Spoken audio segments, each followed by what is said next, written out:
this just fantasy? More or less, yeah. This is Dark Knights of Steel. Started off as a limited series, but apparently we are getting a sequel to it. I think possibly as soon as this year or later this year. I heard about it, but I didn't pick it up on its initial release. I kind of caught on a little bit later, but I ended up picking up the whole series and actually enjoying it quite a bit.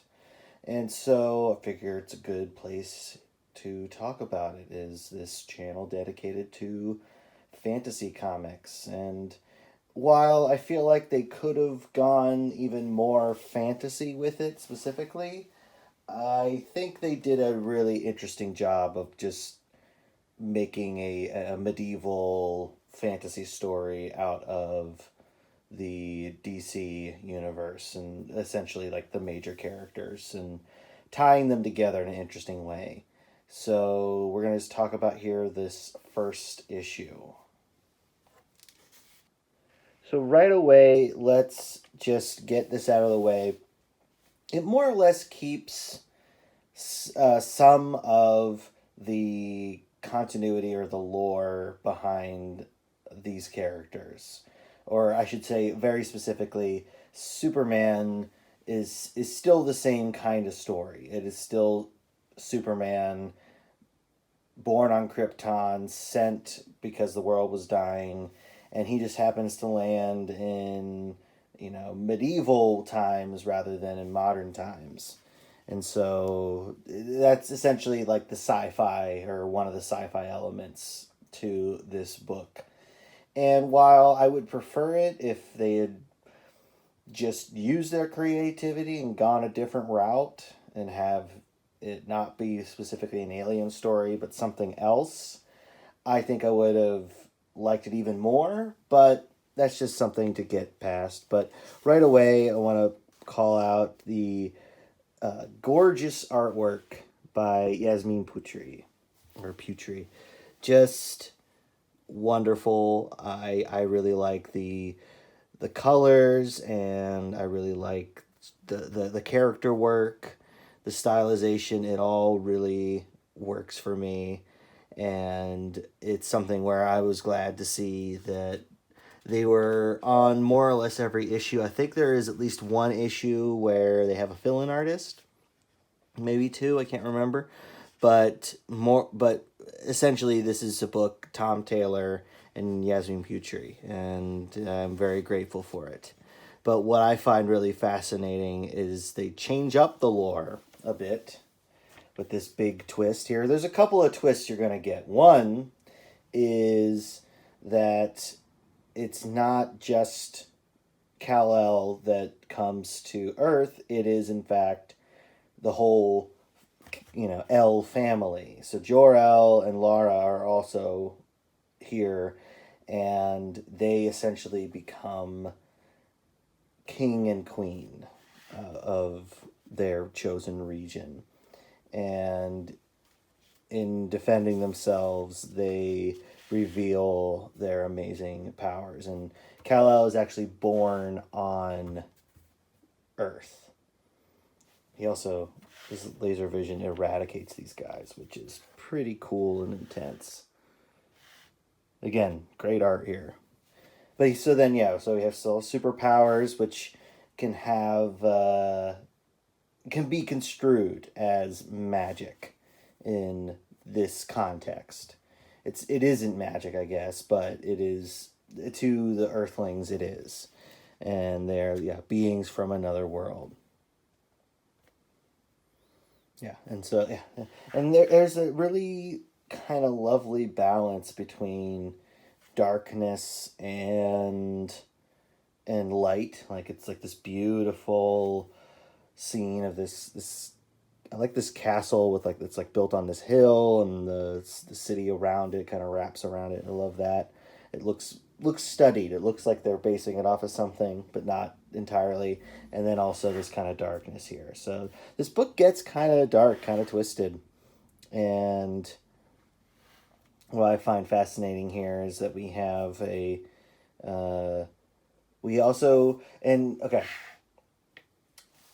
gonna get on here. We have I'll get back into the specifics of this book, but one thing that is I'm preempting is that I, generally speaking, I dislike prophecies. I don't like the function that they often serve in stories. I don't like them being applied to the real world. I think prophecies are stupid and bad, and I don't like them. And there's very rarely ever a story that uses them in a way where, like, all right, I don't mind that, or I think that's good. I almost unequivocally, I feel like you can do something else and it would be better, because I just think prophecies are lazy, and the fact that so many people in a given story can believe it is just, it's really irrational. And I don't know, maybe it's written by people who think that more people would buy into it. Anyway, there is a sense of prophecy in this story, in this world. So right here we have, it's called the Kingdom of Storms, and just to make it clear, there are, I think, 3 or 4 major kingdoms, and we have the elves become leaders of one kingdom, and then you have the Amazons are another kingdom, and then the third kingdom here is the Kingdom of Storms, and that's led by who, I mean, he's essentially Black Lightning, but that's the third kingdom. And I like that as like as a breakup, and I also think it's a cool name, Kingdom of Storms. But we're having, somebody here is having a prophecy, and it alludes to many things, like the green man waits fire and blood, gods are born and gods are killed, and it's basically there's elements to it where, like, they look like us, but, or they will look like us, but they are not us, and that kind of thing. And basically it causes many people to suspect that the elves are harbingers of evil, and they're worried about it. And also, this is a young John Constantine. So yeah, it's what's I think really fascinating is that the story utilizes many characters throughout the DC universe, and not necessarily all in the same kind of way. Yeah, John Constantine, yeah, of course, he has magic connection, but he is the prophetic that tells this prophecy. And then we jump 19 years into the future, and I believe the Waynes were the previous king and queen of this world. At least that's what we learn. And the elves serve them, and then later take over. And so then it becomes the kingdom of the elves rather than the Waynes. And Bruce, who I guess they're all supposed to be like young, like 19 years old. But Bruce is I think he's a little bit younger than Clark. Or not Clark, Kal-El, because he's not Clark now, unfortunately. But anyway, he is one of the knights of the House of El, or the Castle of El.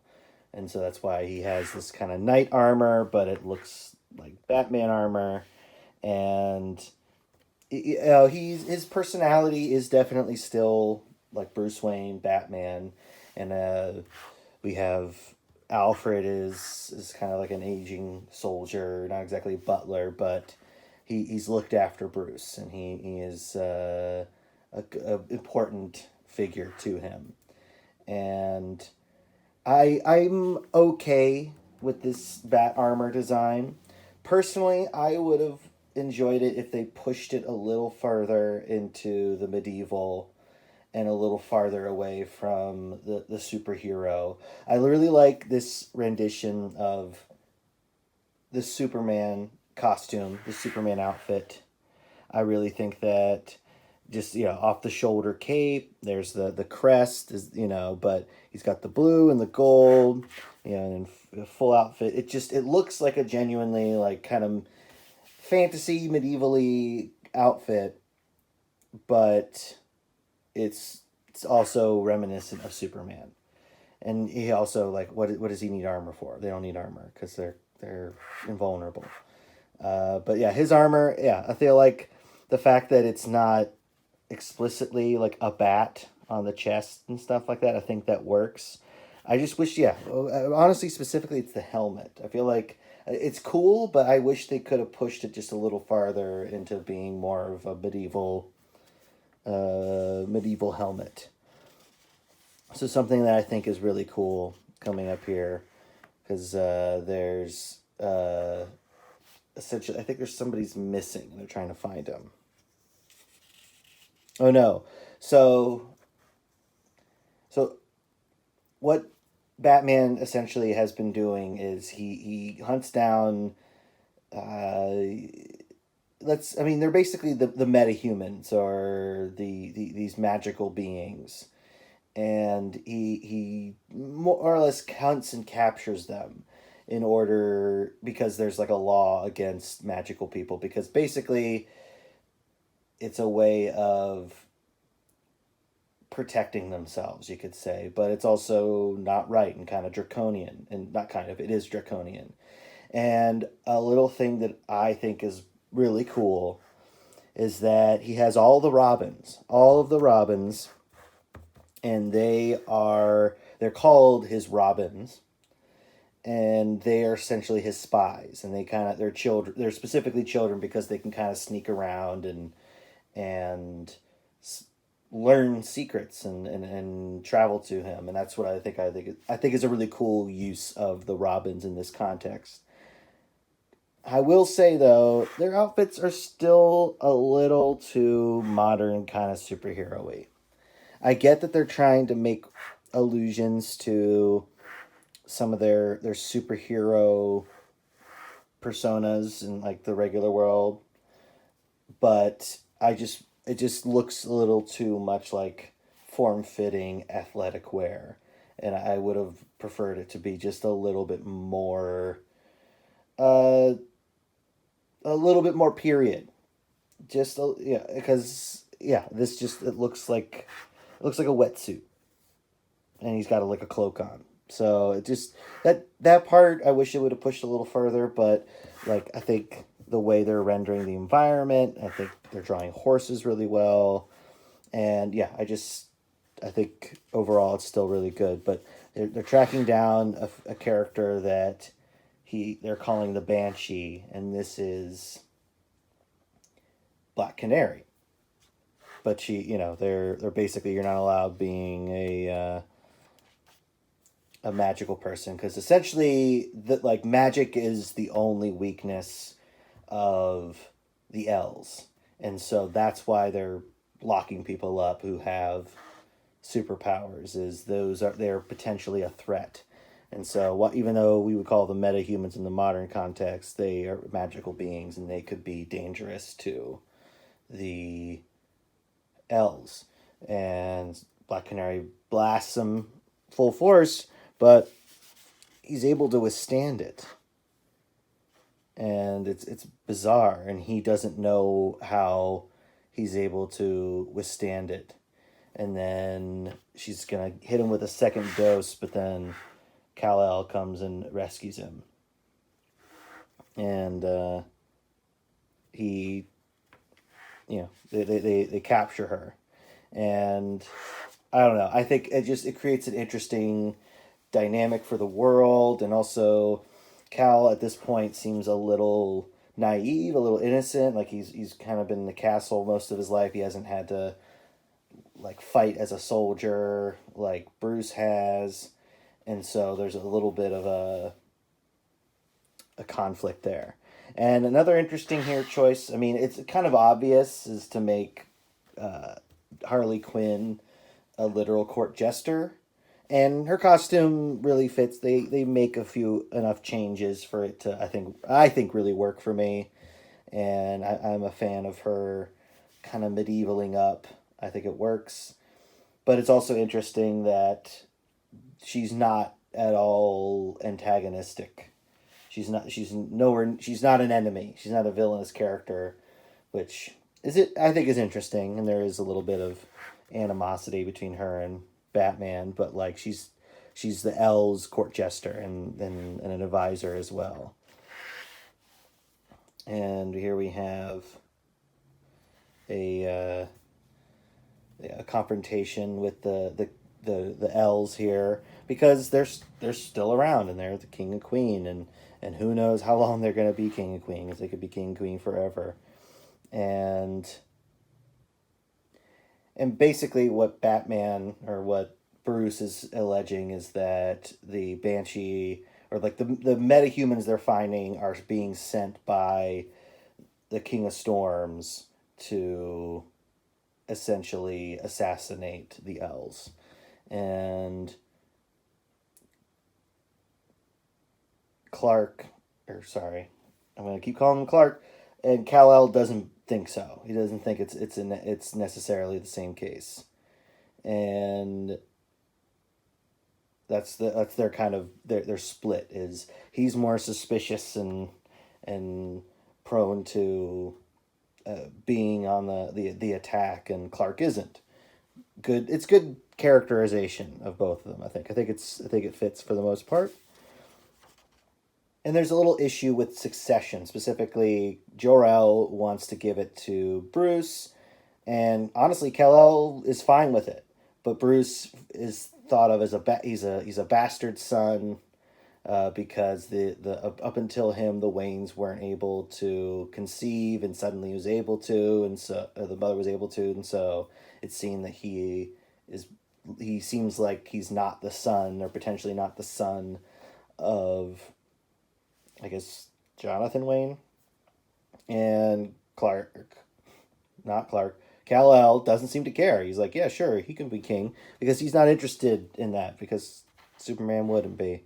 And so they try to have, and then Jor-El has a nice conversation with Bruce.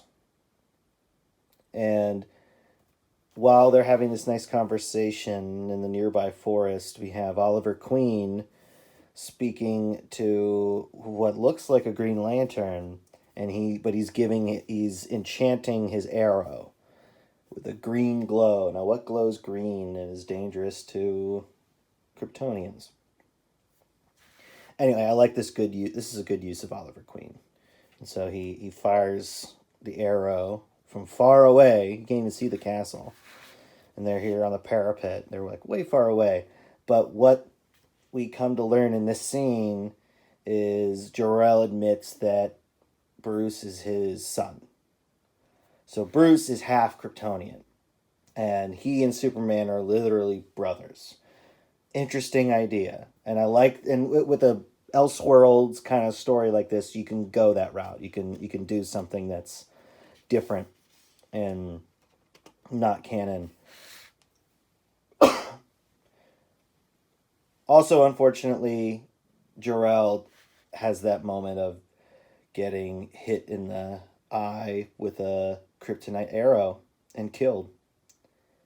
And here we get our first little signature that Bruce has got some Kryptonian abilities. And I think that's a killer way to end your first issue. And yeah, cocoon, indeed. So yes, that is issue 1 of Dark Knights of Steel. So that's essentially your setup, and there's more characters from the DC universe to be introduced than this. We still haven't met the Amazons. Poison Ivy's in it. Of course, Black Lightning's in it. We also get just different versions of tons of DC characters. And I'm not going to get into them all, because some of them are spoilers and are actually surprises.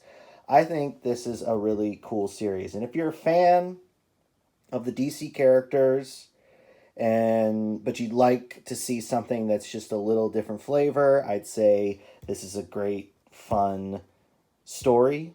It's already collected in trades, I think in a hardback. It looks really nice, the initial 12 issue arc. And if you're a fan of fantasy and you also are familiar with, Superman and Batman and stuff like that, I'd also say give this a shot. I think it is enough of its own story that even though like a fan, say like me, who's familiar with a lot of DC stuff, will pick up on references and stuff like that, I still really think that it's a fun fantasy story of rival kingdoms and all that. And I think you'd have a lot of fun. And again, I think the idea of using these robins in this way is really, really smart, really clever. So that's that. And if you have any extra time when you're not reading through Dark Knights of Steel and you like to read another trade paperback of a cool fantasy series, then why not make it Sidequesters, my fantasy series. This is the first volume. This is all 8 issues of the first story arc. And it is a kind of odd couple buddy cop fantasy between a straight-laced warrior and her loose cannon partner there, a giant lizard man with a big hammer. It's fun, it's got lots of action, and I think it's the best thing that I've ever made. So check out my website and get your copy. And if you're just interested in reading it, you can also read it on Global Comics. And if that's not enough for you, check out Haxan, my short story collection, which involves the same universe as Sidequesters and just tells short stories about magic users, witches, wizards, and such. And they're usually kind of dark. And you can buy these on my website, and you can also read the stories on Global Comics. And since we're talking vaguely about superheroes, and if you like superheroes, check out my webcomic 3-panel Origin. This is the volume that collects the first 3 years in print format. And I create a character and tell their origin in just 3 panels. And it's kind of got the vibe of the Tick, so it's kind of silly, kind of awkward. And if you like that, you might like these short stories that take place in the same universe and use those characters. You can buy these on my website, and you can read 3-panel Origin today on Instagram. So, superheroes as medieval fantasy. I'm in. Check it out.